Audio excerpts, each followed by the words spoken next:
Testing 1, 2, 3.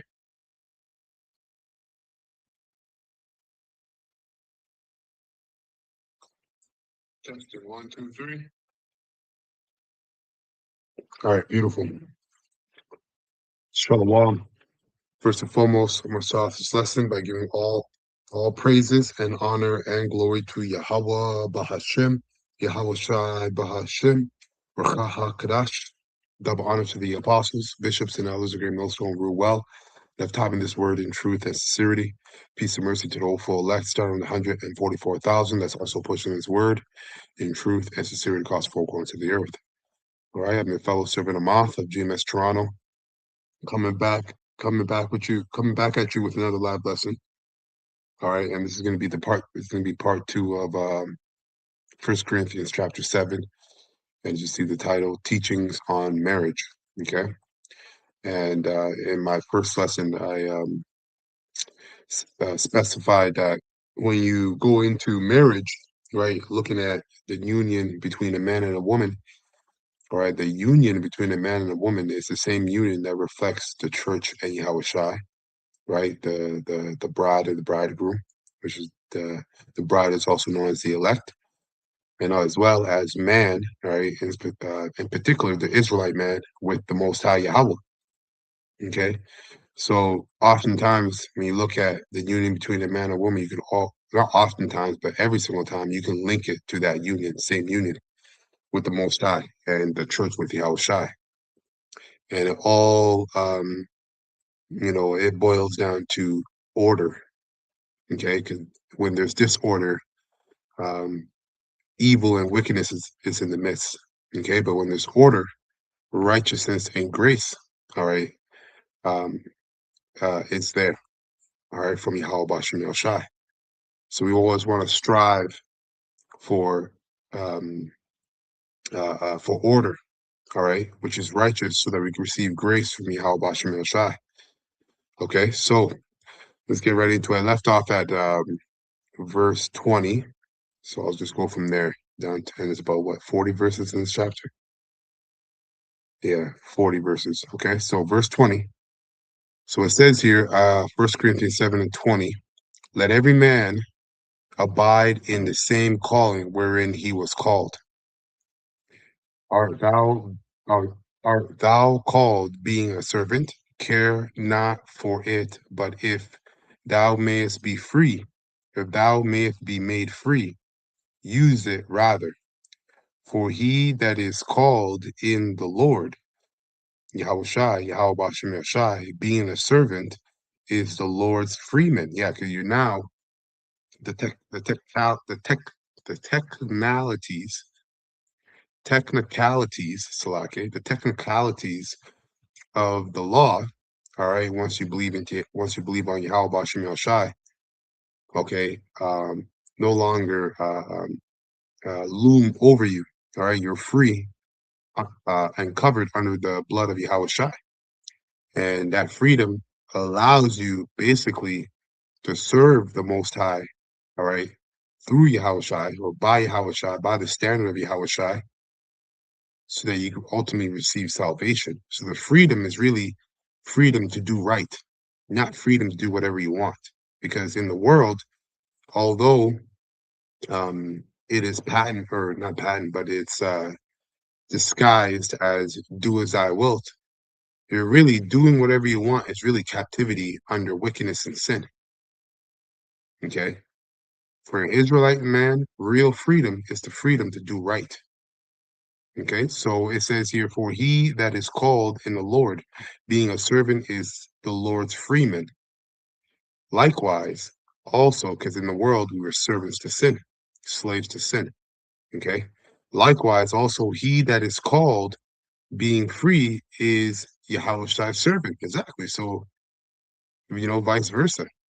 Now, in the world, we basically did whatever we wanted to do without having any thought of what the Most High thinks about what we're doing, what we're saying, and what we're thinking. Okay, so now we're coming to serve. Now we've been called to serve Yahweh Shai, Yahweh Bashem Shai. We are slaves and servants to Yahweh Shai. Okay, which still makes us free because if you're in the right spirit, being a servant to Yahushua really just means disciplining yourself, like he disciplined himself onto perfection. And that should be the desire of your heart, anyways, if you're sincere. Okay, it's the freedom to do right and the know-how. So continuing on, it says, verse 23, ye are bought with a price, right? The precious blood of Yahushua. Be not ye the servants of men. Okay, so we're not here. All right, we're not called to be man pleasers, to be men pleasers, especially to the world. All right, but as well to one another among the brotherhood. Okay, there's no respect of persons with the Most High, so there should be no respect of persons with us individually and with one another. Okay, that's order, that's truth, that's righteousness. It says, ye are bought with a price. Be not ye the servants of men. Brethren, let every man wherein he is called therein abide with Yahweh. NLT, it says,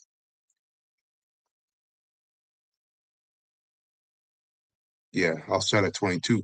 It says, and remember, if you were a slave when the Lord called you, you are now free in the Lord.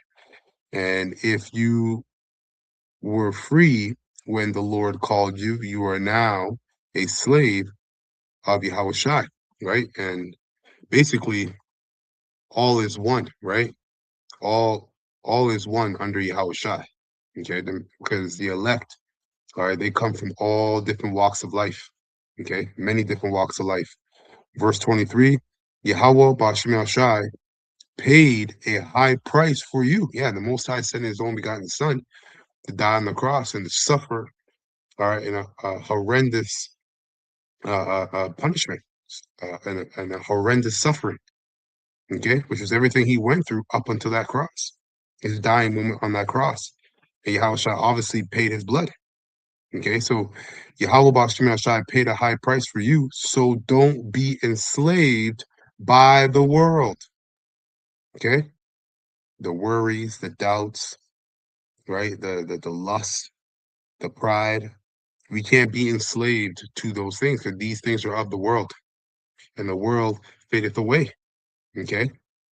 Actually, let me get that precept real quick. Uh, lust of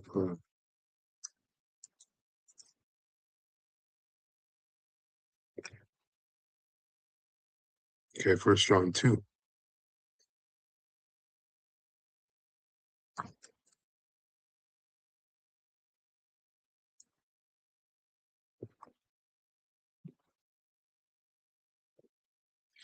This is First John 2 and 16 is the point. I'm gonna start at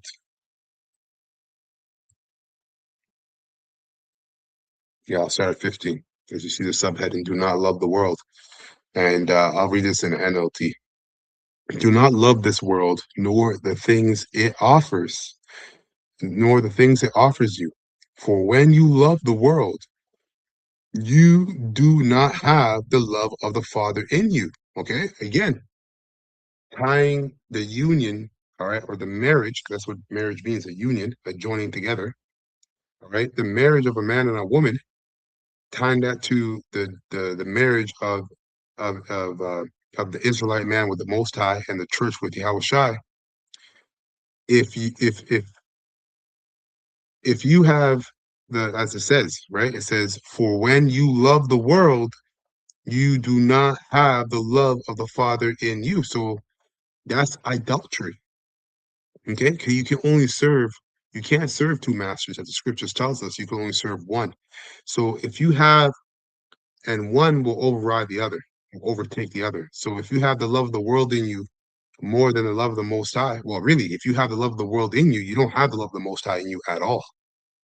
Okay, it's the same thing with a man and a woman. If a woman is not in love with her man, and she's in love with somebody else, even though she hasn't physically committed any adultery, she's already committed adultery in her mind. Yahushua told us that.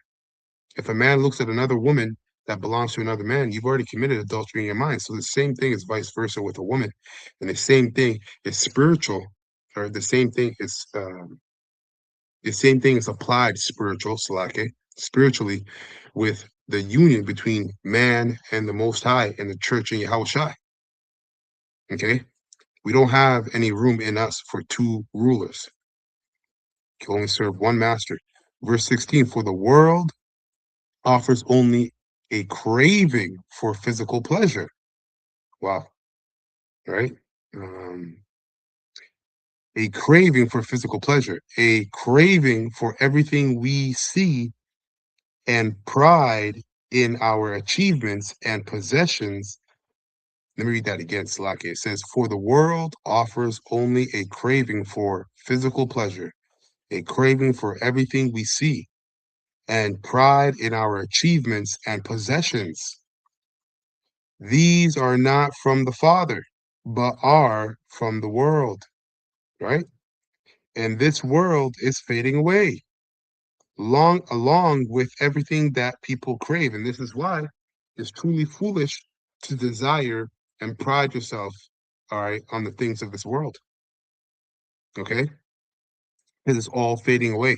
Right before our eyes, the fashion of this world is fading away. Okay? And like the scriptures say, knowing that these times are ahead of us, roughly paraphrasing, what manner of men and holy conversation um, are we ought to be? Okay, roughly paraphrasing. But anyone who does not, or anyone who does what pleases Yahweh will live forever. Yahweh Bashem El Shai will live forever. Okay, so let me just read this verse here in 1 Corinthians 7:24. It says, Brethren, let every man wherein he is called therein abide with Yahweh. Each of you, dear brothers and sisters, should remain, this is the NLT, as you were when Yahweh first called you. So let's get this precept here. Sirach.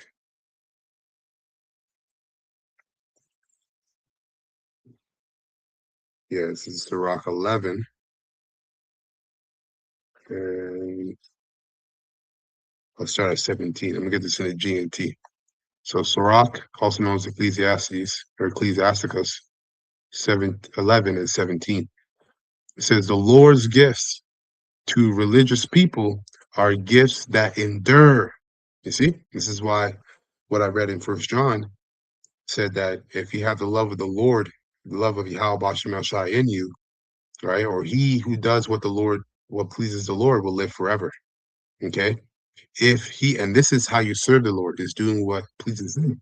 So the same thing is applied with a woman. You sincere sisters out there, you want to know how to serve the Lord? Serve your man.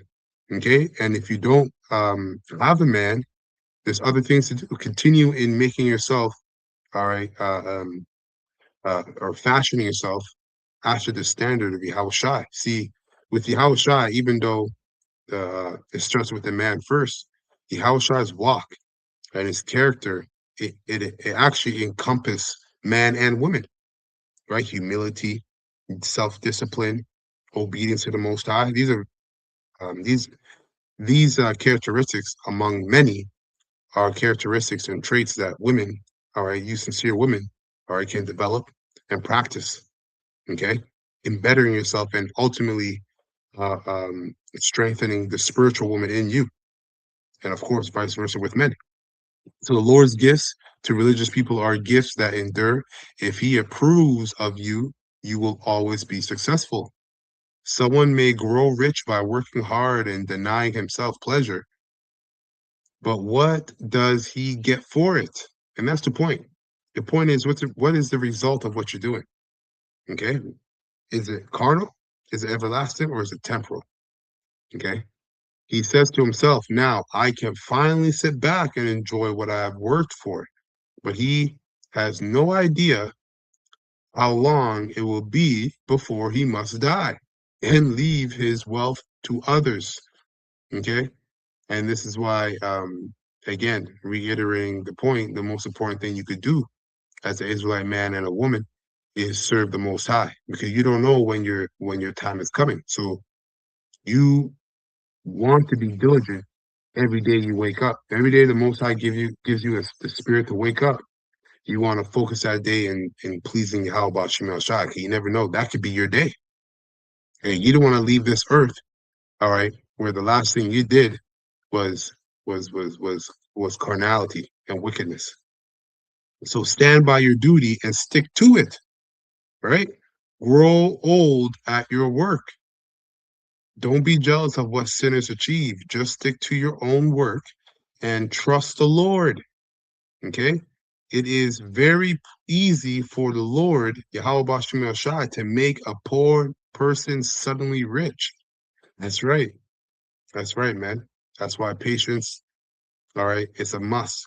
All right, because what it does is it strengthens and it refines, of course, if you endure to the end, your faith. And that's what's needed to please the Lord is faith. You need to believe in him wholeheartedly for you to even be able to please him. Okay. It says, verse 22, devout people will receive the Lord's blessing as the reward, and that blessing can be given in a moment. Beautiful, man. Beautiful. So it says, don't be concerned about what you need or what success the future holds for you. Yeah, man. So just, the Yahushua said, the day in itself and the evils of it are sufficient for itself. Don't worry about tomorrow. Let tomorrow take care of itself. Okay. But this trust and faith that we're called to have in Yahweh Shema Shai, all right, again, it mirrors the union between a man and a woman because you women, just like the men, us men, all right, you're supposed to fall in line and trust the decisions we make, seeing that we're men of the Lord. Okay. And as men, that's what our decisions are based upon our trust and faith in Yahweh Shema Shai. Okay. So let's go back, finishing this up. First Corinthians 7 and 25 now. Now concerning, it says, now concerning virgins, I have no commandment of the Lord. Yet I give my judgment as one that hath obtained mercy of the Lord to be faithful. NLT. Now regarding your question about the young women who are not yet married, I do not have a command from the Lord for them, but the Lord in his mercy has given me wisdom that can be trusted, and I will share it with you. Okay, so let's listen up. It says here, uh, verse 26, King James. I suppose, therefore, that this is good for the present distress. I say that it is good for a man to be, is good for a man so to be. Art thou bound unto a wife? Seek not to be loose. Art thou loose from a wife? Seek not a wife. You see? And this goes back to what he was telling us earlier, a couple of verses up, where he said, um, yeah, look, it says in NLT verse 24, each of you, dear brothers and sisters, should remain as you were when Yahweh Bashim Shai first called you. Okay, so skipping down, if the Most High called you, I'm read this in the NLT, it says, verse 26, because of the present crisis, I think it is best to remain as you are. And that's heavy because we are in a present crisis that's just looming and growing, all right, getting to the boiling point where it will affect the whole world and bring the whole world to a new age, which we know the top wicked elite believe that age to be their age or an extension of their age because they're already in their rulership. But that new age and the true new world order, okay, is the kingdom of heaven, which is Yahweh kingdom, but by default, the kingdom of Israel that will be established on earth. Verse 27, if you have a wife, do not seek to end the marriage. If you do not have a wife, do not seek to get married. Yeah. Be as you are when you're called, man. Okay. Um, verse 28 in NLT or King James, it says, but and if thou marry, thou hast not sinned. Okay, so if you're single and you went out and found yourself a woman, you didn't go off. And if a virgin marry, she hath not sinned. Nevertheless, such shall have trouble in the flesh. But I spare you. That's right. Okay. It says, but this I say, brethren, the time is short, right? It remaineth that both they that have wives be as though they had none. So for you sincere sisters out there that are linked with men, okay, that are teaching this word, remember that you know how they are is because of the spirit that they're supposed to be in. See, if you're with a man of the Lord, you're not going to get the same experience that a woman does in the world that she has with her man, because her man's in the world, and your man, okay, your husband rather, or your man um is in the spirit. He's not in the world, so his focus is on how to please the Most High, okay, as it is commanded him, and he will find his own balance within his own walk between you and his family and him and the Most High. But the Most High, Yahweh, Yahweh Shai, always comes first. Okay, that's how you keep the family safe. If you want to keep your family safe, right, as speaking as a man with a family, you serve Yahweh Shai Shai. Okay, then you have nothing to worry about with your family.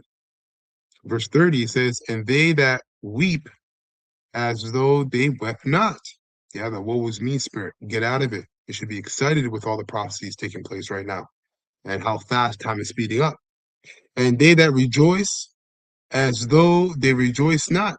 So if you're in a uh, uh, if you're in a spirit where you're always looking for entertainment, or you're always looking to enjoy yourself more than you should, okay? Paul is saying what? Pull yourself back to the middle. Focus. In other words, our rejoicing is really in prophecy. It's in this truth, in our relationship with Yahweh Shem Shai, not in this world.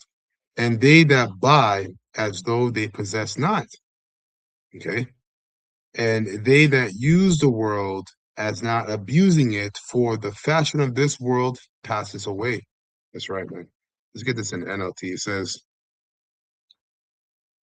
verse 28, but if you do get married, it is not sin. And if a young woman gets married, it is not a sin.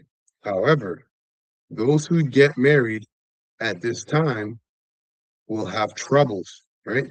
In particular, this time that we're in right now. Okay. And I am trying to spare you those problems. That's right. But let me say this, dear brothers and sisters, the time that remaineth is very short. So from now on, those with wives should not focus only on their marriage, right? Those who weep or who rejoice or who buy things should not be absorbed by their weeping or their joy or their possessions, right? Balance, temperance. Those who use the things of the world should not become attached to them, for this world, for this world as we know it will soon pass away. Okay, so let's get some precepts. Let's go to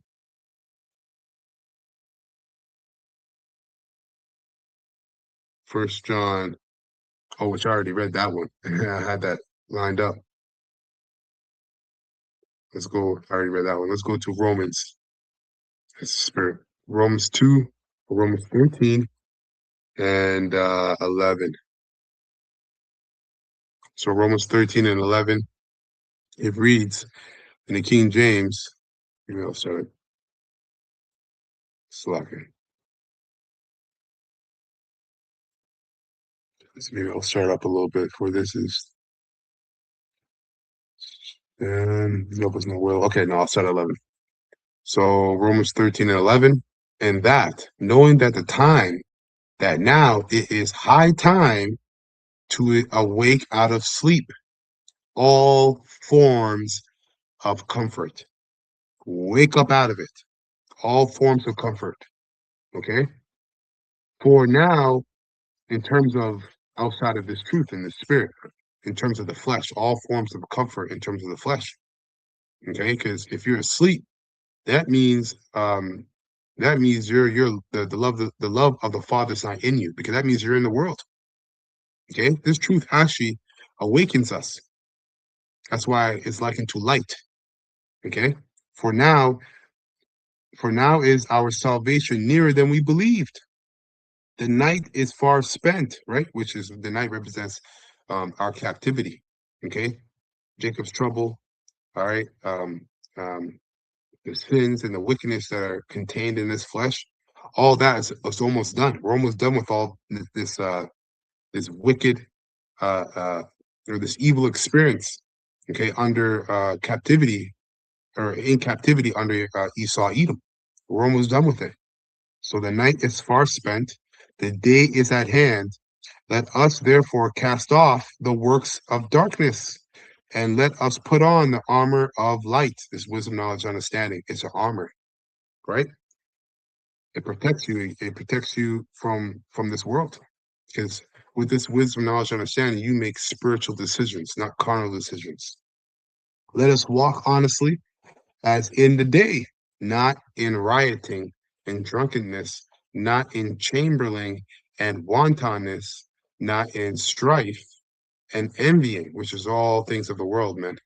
Okay, this is what the world's filled with. Verse 14, it says, but put ye on the Lord, Yahushua HaMashiach, and make no provisions for the flesh. Wow. To fulfill the lust thereof. Wow. You got to read this in NLT. So complete reliance and trust in Yahweh Shem Shai. That is how that's what brings order, okay, between you and Yahweh Shem Shai, because the Most High and His Son is not going to tolerate disorder. Okay, so if you want to be disorderly in your spiritual relationship with Yahweh Shem Shai, guess what Yahweh Shai is going to do? He's going to file a bill of divorcement and cut you off. Okay, same thing with you sincere sisters out there. If you have a man, you got to follow what he does. Okay, and if you don't, he has the right to cut you off. That's what the scriptures say. Okay, especially if he's a man of the Lord. Okay, because his duty is tied to the Lord. Verse 11 in NLT says, "This is all the more urgent for you to know how late it is. Time is running out. Wake up, for our salvation is nearer now than we first believed." Okay, the night is almost gone. The day of salvation will soon be here.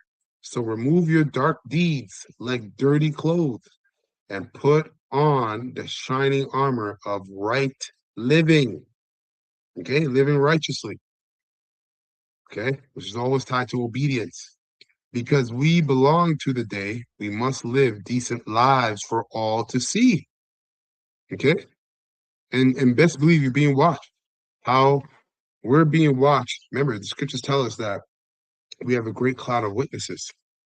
Okay, in the heavens and on earth, we're being watched and how we conduct ourselves with people, how we conduct ourselves in our relationships if we're in one.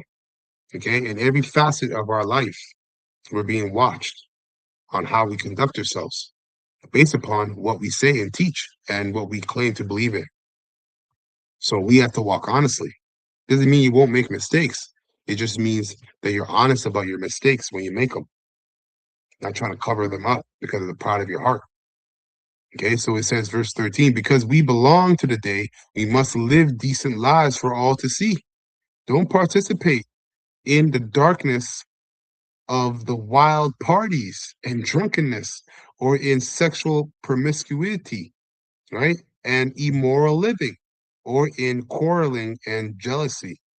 Okay. And I mean, I don't feel like I should have to say this, but I'm going to say it anyways because it's on me to say it. But if you're in this truth, all right, and you're still going to clubs, man, repent from that. This is not the time to be going out to clubs. Okay, it's not the time. All right. So, anyways, it says instead, close yourself with the presence of the Lord, Yahweh Shah HaMashiach, and don't let yourself think about ways to indulge your evil desires. Yep, 100%. Don't let those thoughts seep in because those thoughts are from Satan, right? But I like how the NL, the KJV, all right, said in verse 14, but put ye on the Lord Yahushua Mashiach and make no provisions for the flesh because we have worries in this life, many of them, right? Provision basically means to plan ahead, right? Right now, the third witness and a lot of people on the planet, or I won't say the majority, because the majority of people on the planet are asleep, have no idea what's going on, nor do they care. But for those who are aware, what do they do in their homesteading, building bunkers? These are examples of making provisions for the flesh, okay? Because they don't understand that what's coming and what's happening right now, and as it escalates, all right, is divine. It's prophecy. It's from the heavens. It's from Yahweh Bashim Al Shai. No amount of carnality will prep you, all right, for what the Lord's getting ready to bring. It's all spiritual prepping, okay? So it says here for the word. Let me actually get it in the Greek. See how it's pronounced.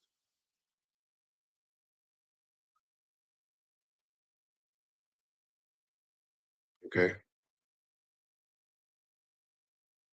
And it says here, oops, it says forethought, providential care to make provisions for a thing. So forethought, right? And again, it goes into what I was talking about um, in terms of worrying about the next day. Okay. Because what are you really worrying about? You're worrying about your bills. You're worrying about things that pertain to the flesh, but you don't know how your day is going to go tomorrow. So today is enough. Stay in the spirit today, conquer today, wake up, and do it again tomorrow. And let's see what tomorrow brings. Right. But this is beautiful, man, because this is calling us to have the utmost uh, uh, uh, faith in Yahweh Bashim El Shai, man, no matter what kind of scenarios we're in. And all we have to do is just stay patient. If we stay patient and endure whatever afflictions Yahweh Bashim El Shai brings upon us, all right, he's not a man that he should lie. He will reward us. We just have to believe it. Okay. No matter what happens, no matter what happens, no matter how low you're brought, it's all a test of your faith. So going back here in 1 Corinthians 7 and 32, it says, but I would have you without carefulness. He that is unmarried careth for the things that belong to the Lord. Yeah, right. It's easier. It's easier to be more focused. How he may please the Lord. But he that is married careth for the things that are of the world, how he may please his wife. NLT. I want you to be free from the concerns of this life. An unmarried man can spend his time doing the Lord's work, right, without any interruptions, right, or resistance, and thinking how to please him, showing you what I said earlier. All right, it's on point because again, this is how you serve the Lord, you sincere sisters out there, thinking upon how you can please your man in righteousness, of course, because it's the exact same thing a man is to do when it comes to the Lord. Verse 33, but a married man has to think about his earthly responsibilities, right? Right? Your responsibility to your wife, your children, right? So on and so forth, and how to please his wife. Okay. So again, it is easier to focus without all that, but it's not like if you have all that, now you're automatically someone who can't focus. No, you find your way. You find your way to keep serving the Lord, no matter what position He has put you in, because that's the key point. He has put you in that position. All right. If you wait upon the Lord, all right, then you can have full assurance on, or it's easier to have full assurance, all right, when he puts you in a position because you didn't go out, all right, and try to make it happen with your own hands. You waited upon the Lord. So you know whatever comes for you is good for you, or you can endure it, or whatever it may be. In this case, if it's a woman and you're a young man or a man of whatever age, and you go out there looking for a woman, you're gonna find a demon. You're gonna find they're all decent demons, to be honest with you. Okay, like I call my woman a decent demon. Okay, not because she's just utterly wicked all day, but they're conduits for Satan. Okay, and just like us, but more so them. Um, you're gonna find yourself, all right, a triple demon. Okay, a triple demon. But if you rely on Yahweh Shem Shai, if you're really burning like that, pray to the Most High and let Him bring you one. All right. Let me continue on here. It says, verse 34, there is difference also between a wife and a virgin. The unmarried woman careth for the things of the world of the Lord, that she may be holy both in body and in spirit. But she that is married careth for the things of the world, how she may please her husband. Okay, same thing, vice versa. And this I speak of you, Saka, and this I speak for your own profit, not that I may cast a snare upon you, but for that which is comely, and that ye may attend upon the Lord, Yahweh Shema Shai, without distraction. Okay, because even as well for a woman, you know, if you're with a man, right? If you're tied to a man, you let's say you find it difficult to do, whatever it is you want to do in serving the Lord, right? Concerning or considering it is a righteous thing that you're planning to do. Serving your man is serving the Lord, like I said earlier. So you're still good. Okay. So just like a man, if he's tied to a woman, all right, especially if the Lord brings that woman to him, all right, he will be able to maneuver his relationship where it doesn't affect his servitude to the Lord. All right. And on the flip side, for you women that are tied to men, all right, just because you're not able to do whatever it is you want to do in righteousness to serve the Lord, because you have to serve your man, remember, serving your man is serving the Lord. Okay. He sees that. NLT for verse 35 says, I am saying this for your benefit, not to place restrictions on you. I want you to do whatever will help you serve the Lord best with as few distractions as possible. Yep. So let's get a precept. Let's go to Luke chapter 10. Okay, Luke chapter 10, verse 38.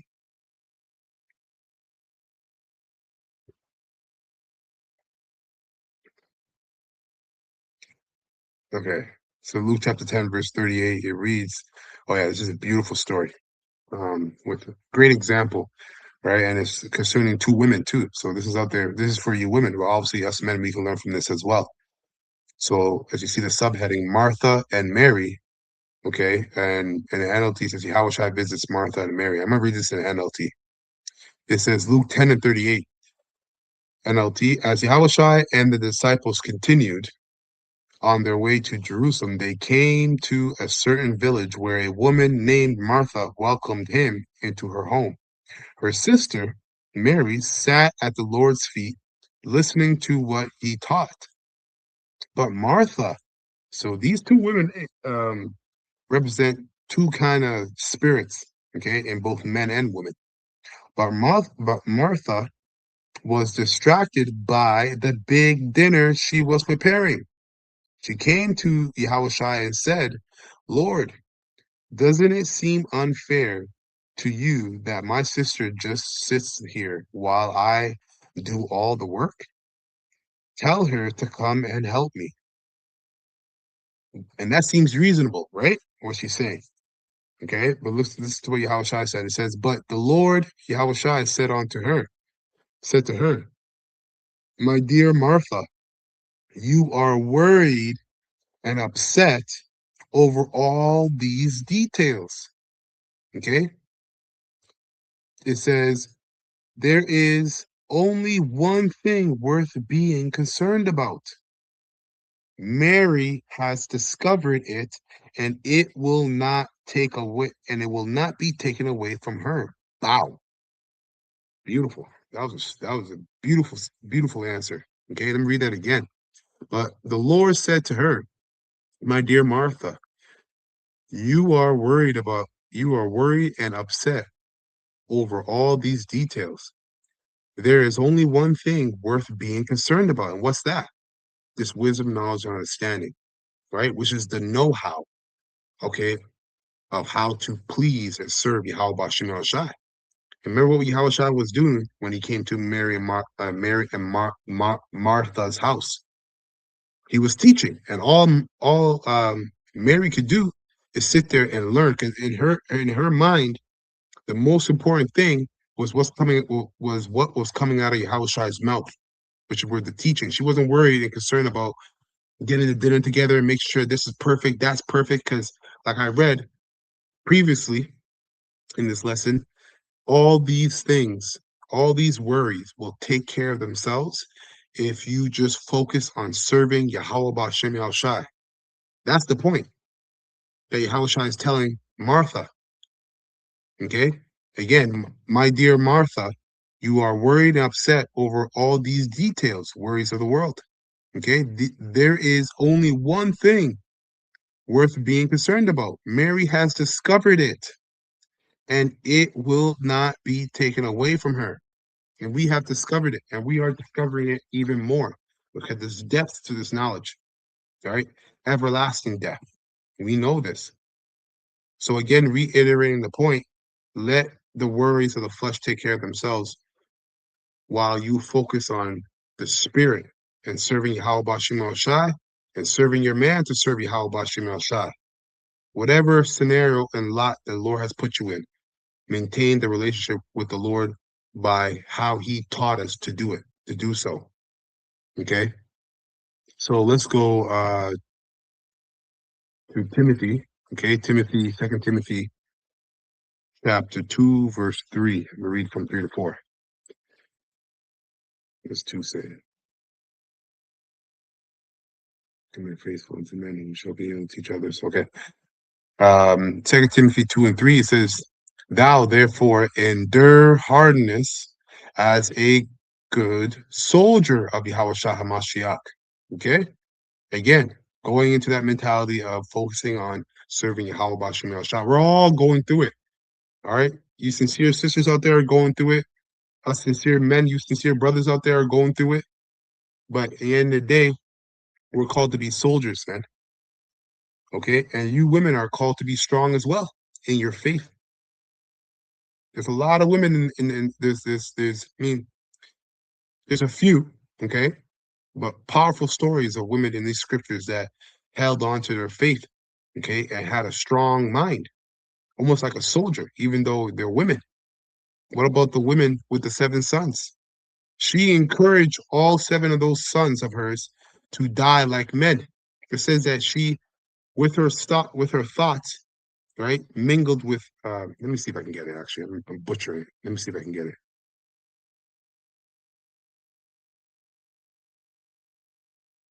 Oh yeah, I know where that is by heart.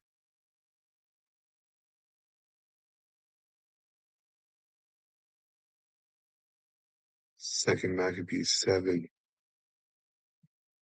One of the craziest stories on a woman, man, I tell you.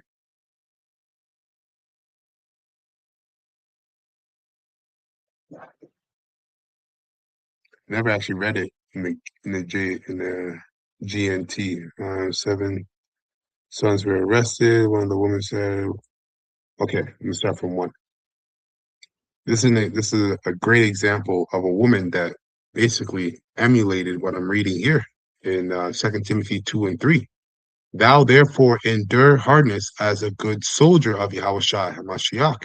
No man that warreth entangled himself with the affairs of this life, and we're at spiritual war. We're at war. spiritually, so we can't entangle ourselves, our thoughts and emotions, all right, with the worries of this world, the worries of the flesh. Okay. Um, no man that warreth, or woman, okay, that warreth entangleth himself or herself with the affairs of this life, that he may or she may please him who hath chosen him or her to be a soldier. Okay, obviously, it starts with the men, but again, I'm gonna read an example of a woman that if you didn't know she was a woman, you would have thought this was a man. I'll say it like that. Okay, where am I? Right here. So Second Maccabees 7:1. Oh, give me 1 second.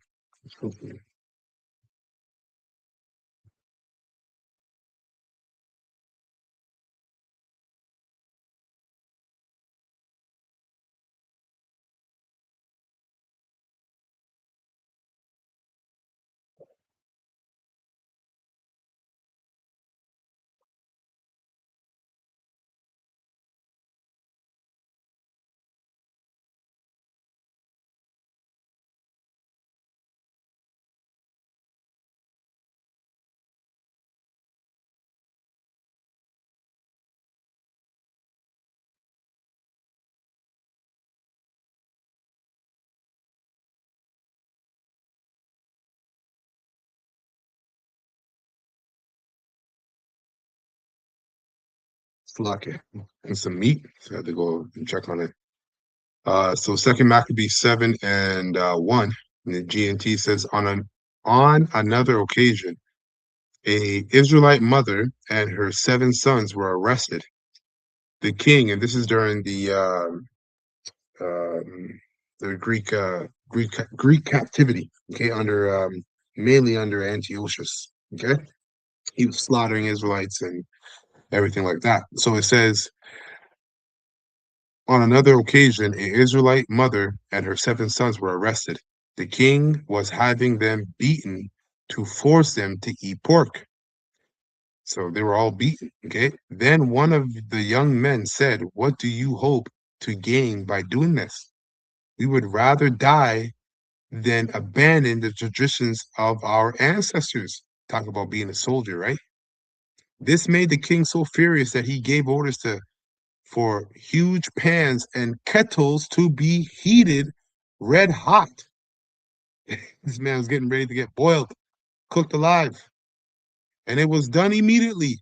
Then he told his men to cut off the tongue of the one who had spoken and to scalp him and chop him. Damn, man. God damn. Listen, I don't believe it. And I know a lot of brothers agree with this, but I don't believe these 7 brothers, all right, felt any of the torture that they went through. The Lord put the spirit on them, because how could you endure this feeling everything that we're reading? It's impossible. The flesh is weak. The Lord would need to put a spirit in you to endure all this.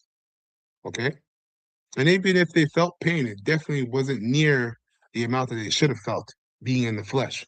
But I don't think they felt anything, because they stood stiffly, all right, for the name of the Lord, not for the commandments, even though this was a commandment of not eating pork, but it was in the name of Yahweh Shem Shai.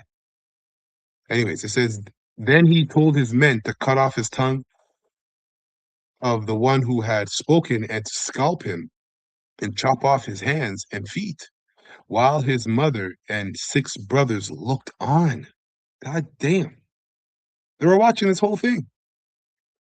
Okay. It says, after the young man had been reduced to a helpless mass of breathing flesh. Wow. The king gave orders for him to be carried over and thrown into one of the pans. As a cloud of smoke steamed up from the pan, the brothers and their mother encouraged one another to die bravely, saying, "You hear this? You hear this stuff, man? This is some crazy stuff." Okay? The father's not there. It's the mother who's encouraging her sons, and they're encouraging each other to what? To be soldiers of Yahweh Shai, of Yahweh Bashim Shai. At this time, Yahweh. Okay? Yahweh Shai was on the scene yet. It says, verse 6, the Lord Yahweh is looking on and understands our suffering.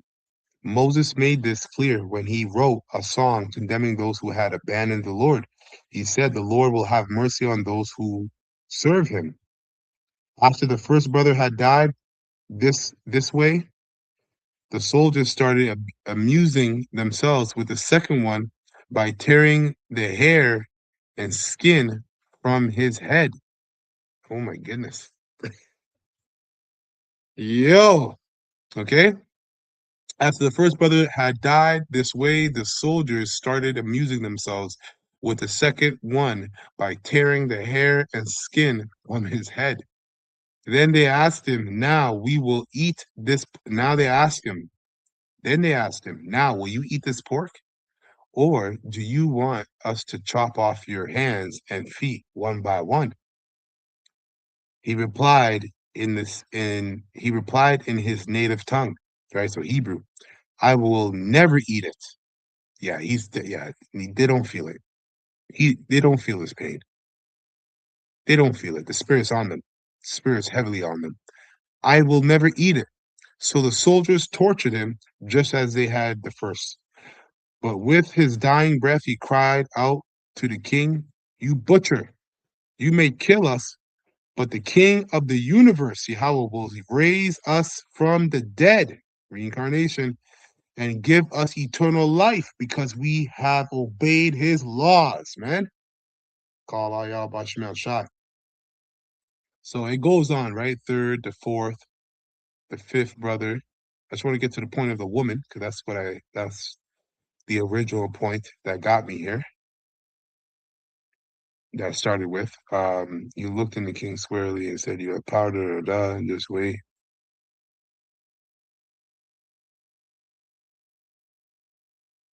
The boy, the ligament, the boy, and the mother. Okay.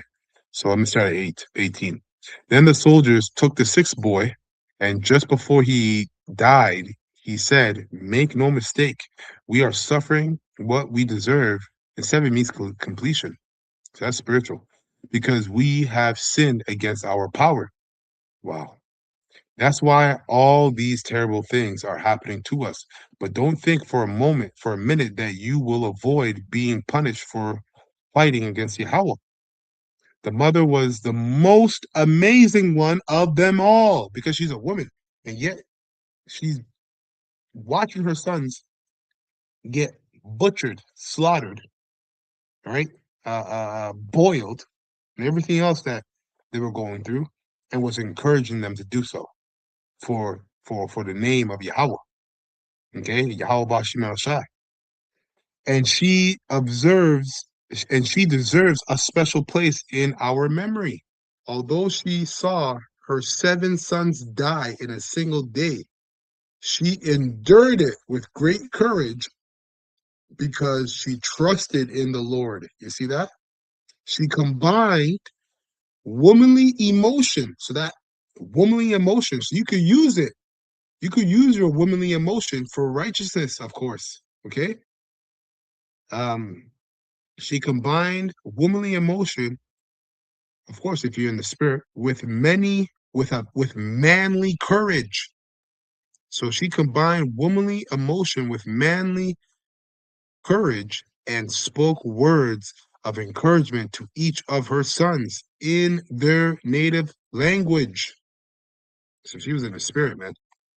"I don't know how your life began in my womb," she said. She would say, "I was not the one who gave you life and breath and put together each part of your body. It was Yahweh who did it. Yahweh who created the universe, the human race, and all that exists. He is merciful, and he will give you back life and breath again, reincarnation, because you love his laws more than you love yourselves." Man, what a story. What a story. Never gets old. All right, let's finish this up. First Corinthians 7:36 says, "But if any man think that he behaveth himself uncommonly towards his virgin, if she passeth the flower of her age," right? Breaketh her hymen, so she was a young woman. Some men had young women out there, right? And then when he became of age, then she was to be his wife. And needs so require, let him do what he will, he sinneth not, let him marry. Yep.